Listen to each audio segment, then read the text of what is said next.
Ons almal sukkel in die lewe. Ons almal het moeilike tye, swaar tye. Ons gaan partykeer deur verskillende storms in ons lewe. Partykeer gebeur dinge in ons lewe wat ons nie verwag het nie. Elkeen van ons is baie keer op 'n plek waar ons nie wil wees nie. Maar soms voel dit vir 'n mens of 'n mens net permanent op 'n plek is waar jy nie wil wees nie, of jy permanent in die woestyn is. Dinge in jou lewe net nie wil regkom nie.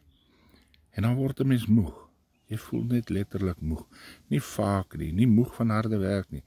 Jy's in jou gees en in jou siel en in jou liggaam is jy net moeg. Moeg gesukkel, moeg. En jy weet nie meer of jy lus het om aan te gaan nie. Jy weet nie of jy kans sien om aan te gaan nie.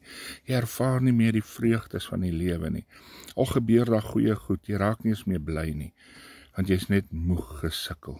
Die pad het net vir jou te swaar geraak. Dan sê Jesaja 40 vers 31, maar die wat op die Here wag, kry nuwe krag.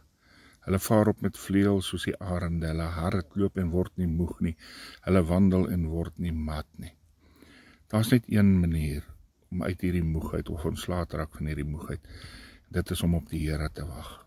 Om tyd te spandeer in die teenwoordigheid van die Here.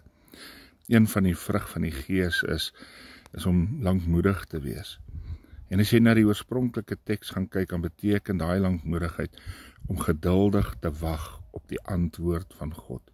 Om geduldig te wag met die wete dat jy weet God gaan voorsien en te wag vir daardie oomblik wat hy vir jou uitkoms gaan gee. Ek wil jou bemoedig vanmôre. Staan vas, staan sterk, moenie opgee nie. Daar is 'n lig wat gaan skyn in hierdie donker tyd van jou.